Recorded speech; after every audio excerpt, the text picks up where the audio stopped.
Olá, alunos da trilha Volta ao Mundo, tudo bem com vocês? Vocês devem estar pensando, poxa, ele está gravando aula à noite aqui para mostrar para gente. Não, mas tem um motivo, daqui a pouco você vai entender o que é que vai acontecer, porque nós vamos apagar as luzes para poder mostrar melhor o que vai ocorrer no nosso experimento.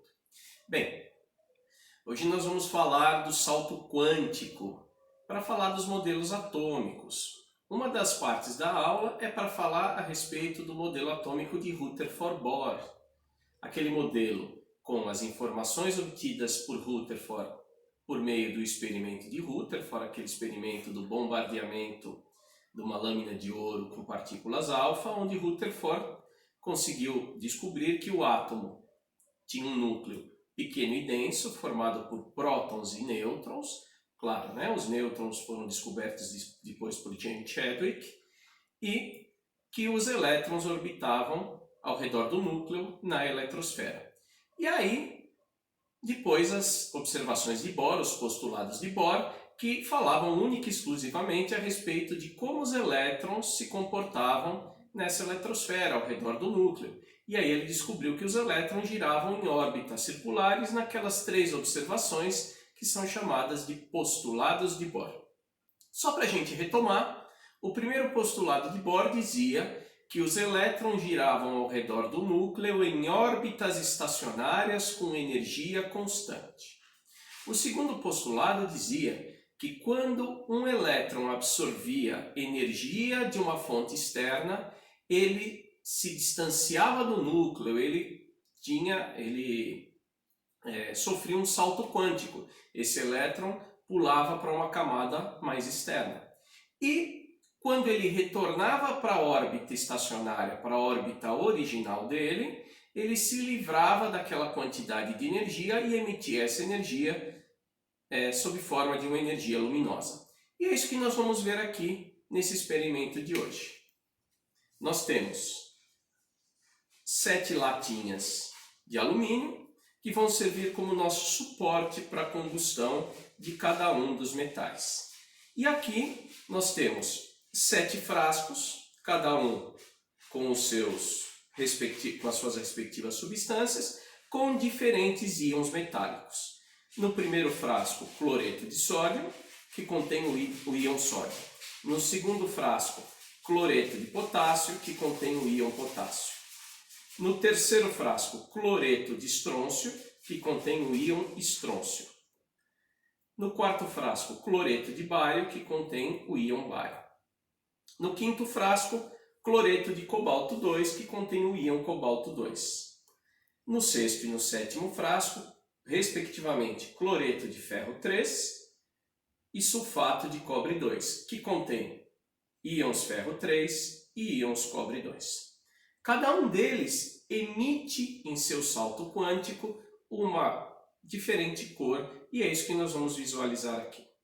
Bem, a preparação de cada um dos sete experimentos ela é muito simples. Eu tenho aqui nesse frasco um pouquinho de álcool em gel, então você tome muito cuidado quando você for reproduzir em casa, porque é um experimento onde há certo risco. Eu vou colocar um pouquinho de álcool em gel em cada um dos frascos e ele vai servir, depois de queimado, como a fonte externa de energia. E vou adicionar em cada um dos frascos o respectivo reagente. Cloreto de sódio,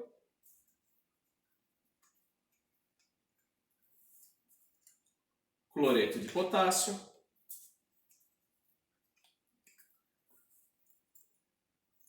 cloreto de estrôncio,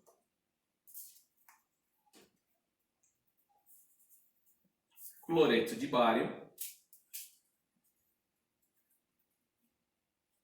cloreto de cobalto 2, que ele é um pouquinho mais difícil de trabalhar porque ele é extremamente higroscópico, ele absorve a umidade do ar, cloreto de ferro 3 e sulfato de cobre 2.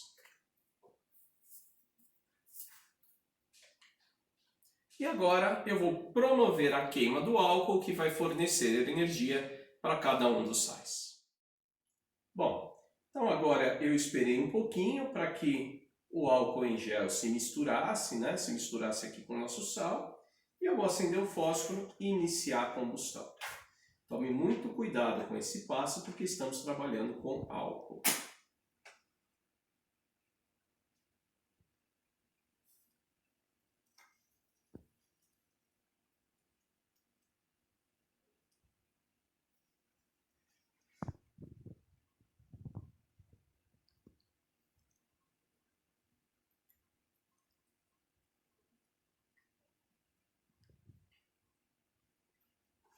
E agora eu vou apagar a luz para que você consiga enxergar melhor como a chama se manifesta.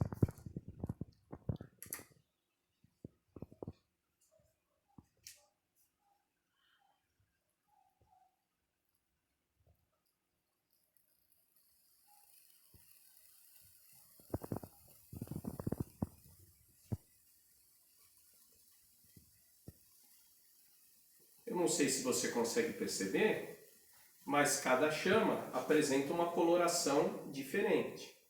E essas colorações diferentes, ela representa os diferentes comprimentos de onda.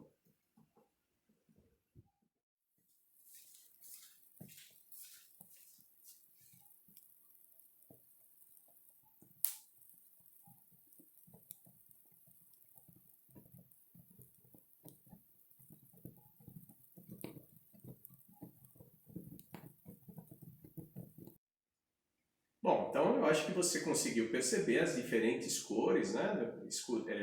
Escurecendo o ambiente, mostrando as diferentes cores, os diferentes comprimentos de onda. E aí mostrando para você uma manifestação mais do que caseira quando ocorre isso, quando você queima uma velinha de aniversário. Eu vou aproveitar aqui.